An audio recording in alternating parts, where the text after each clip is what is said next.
नमस्कार, जय हिंद प्यारे साथियों। हम धीरज सर फिर से आज आपको ज्ञान संगम चैनल पर स्वागत करते हैं।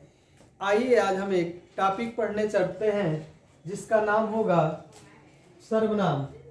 आइए देखते हैं सर्वनाम किसे कहते हैं। पहली बात है सर्वनाम। सर्वनाम हम किसे कहेंगे? सर्वनाम सभी के नाम को हम क्या कहते हैं? सभी के नाम को हम क्या कहते हैं? सर्वनाम कहते हैं।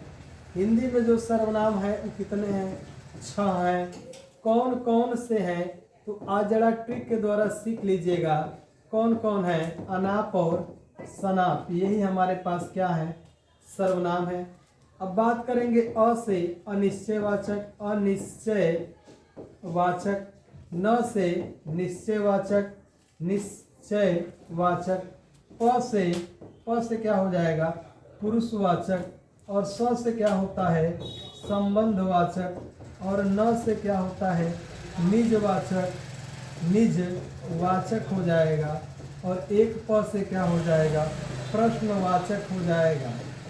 प्रश्नवाचक सर्वनाम, यही हमारे पास क्या होते हैं बाबू? सर्वनाम होते हैं। अगर सर्वनाम का विग्रह किया जाए तो सर्वधन नाम। सर्व का मतलब सभी का नाम क्या है? सर्वनाम है। अर्थात हम ये भी कह सकते हैं जो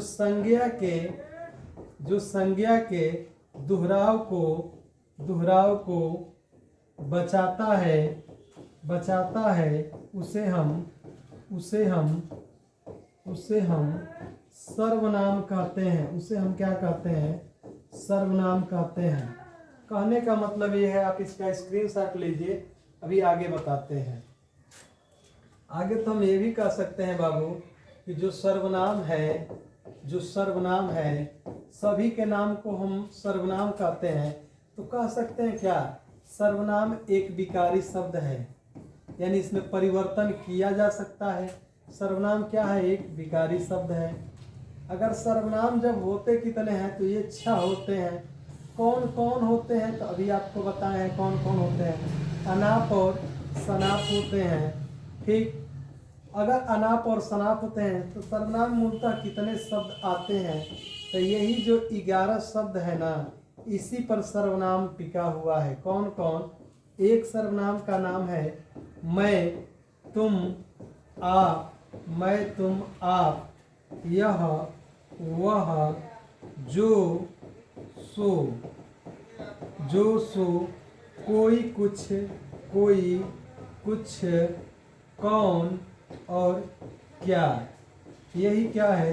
मूलतः हमारे क्या है? सर्वनाम के 11 शब्द हैं। ये कौन कौन से होते हैं? तो अनाप शनाप होते हैं। कितने होते हैं? तो 6 होते हैं। सर्वनाम कैसा शब्द है? विकारी शब्द है। अच्छा, एक बात और भी हम सर्वनाम के बारे में बता सकते हैं। क्या? कि यह संज्ञा के दोहराव को रोकता है। ऐसे कह दे जो संज्ञा के पुनरावृत्ति को बताता है। अर्थात संज्ञा के जगह पर आने वाले शब्द को हम क्या कहते हैं? आने वाले शब्द को हम क्या कहते हैं? आने वाले शब्द को हम क्या कहते हैं? सर्वनाम कहते हैं। अच्छा देखिए ना, ये इन्हीं के द्वारा हम बता देते हैं, यही तो बताते हैं। अ से क्या हुआ? अनिश्चयवाचक। अनिश्चयवाचक सर्वनाम किसे कहेंगे? अनिश्चय खुद ही बता रहा है कि हमारा कोई निश्चय नहीं है।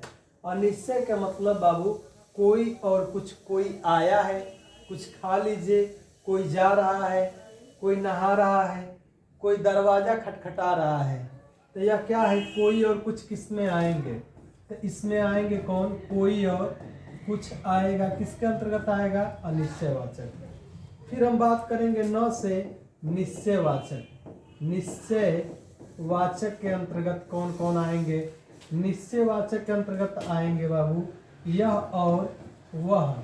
जैसे यह और वह, यह का प्रयोग पास के लिए और वह का प्रयोग दूर करने के लिए या दूर वस्तुओं के लिए। जैसे यह मेरी कलम है, या यह मेरा घर है, या यह मेरा बोर्ड है। लेकिन यही बात कहें वह सुरेश की गाय है, वह सुरेश की बाइक है। यह निश्चय करा रहा है, एकदम वस्तु निश्चय रहती है तभी ये लाता है। अब एक होता है प से क्या होता है? तो प से प्रश्नवाचक होता है। प्रश्नवाचक में कौन कौन से शब्द आते हैं तो देखिए ना, यह हुआ क्या हो गया, निश्चय में आया है ना। अब कोई और कुछ, अनिश्चय में कौन क्या से क्या किया जाएगा, प्रश्न पूछा जाएगा तो कौन आया है, आप क्या खा रहे हैं, आपका क्या नाम है, ये प्रश्न पूछने के कार्य में आता है। फिर स से क्या होगा बाबू, स से हो जाएगा, स से संबंध वाचक सर्वनाम, संबंध वाचक सर्वनाम, सबके आगे सर्वनाम जोड़ लीजिएगा। संबंध का मतलब क्या होगा, जो और सो आता है, जैसा करोगे वैसा भरोगे, ठीक, जितना खाओगे उतना मोटे हो जाओगे, जैसा बोओगे वैसा काटोगे, जैसा करोगे वैसा भरोगे। जो और सो किसमें आता है, संबंध में। जिसकी लाठी उसकी भैंस। अगर हम बात करें न से क्या होता है, एक न से निजवाचक होता है। निज का मतलब बाबू होता है ना मेरे बाबू, निज का मतलब होता है अपना या स्वयं। निज का मतलब निजी। अरे ट्रैक्टरवा के पीछे भाई लिखा रहता है निजी भार वाहन, तो अपना यानी स्वयं का भार वाहन भरे। तो निज का मतलब अपना या स्वयं का बोध कराएगा, जैसे आपका बोध कराएगा या स्वयं का। कहने का मतलब मैं स्वतः ही चला जाऊंगा, मैं स्वतः ही खाना खाऊंगा, मैं आप ही नहा लूंगा। तो यह सब क्या है, निजवाचक है। मैं आप ही खा लूंगा, यह सब क्या है, निजवाचक। अगर बात करें अगले के बारे में, अगला है क्या, पुरुषवाचक सर्वनाम। पुरुषवाचक सर्वनाम, तो पुरुषवाचक सर्वनाम कितने प्रकार के होते हैं, जरा यहाँ ध्यान दीजिएगा, यही के बारे में हम देख रहे हैं। पुरुषवाचक सर्वनाम 3 प्रकार के होते हैं। कौन कौन, प्रथम पुरुष, अगर हम बात करें तो कौन कौन पुरुष होते हैं। पहले का क्या नाम है, उत्तम पुरुष, उत्तम पुरुष। दूसरे का क्या नाम है बाबू, मध्यम पुरुष, मध्यम पुरुष। और तीसरे का क्या नाम है, अन्य पुरुष, अन्य पुरुष। अगर हम पूछे कि मैं किस में आएगा, मैं, तो मैं आएगा किसके अंतर्गत आ जाएगा, उत्तम पुरुष। और हम कहें हम किस में आएगा, उत्तम पुरुष, मैं का बहुवचन हम होता है। अगर मध्यम पुरुष में तू या तुम आ जाएगा, अन्य में क्या आ जाएगा, आप आ जाएगा।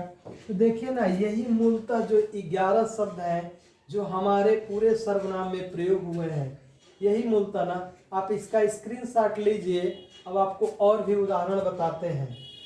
आप इसका स्क्रीनशॉट ले लीजिए, खूब प्यारा सा स्क्रीनशॉट लेके लगाए रहिए, ये बिल्कुल आपको रिवीजन का काम आएगा। ठीक, फिर हम मिलेंगे आपसे अगले नेक्स्ट वीडियो में। तब तक के लिए जय हिंद साथियों।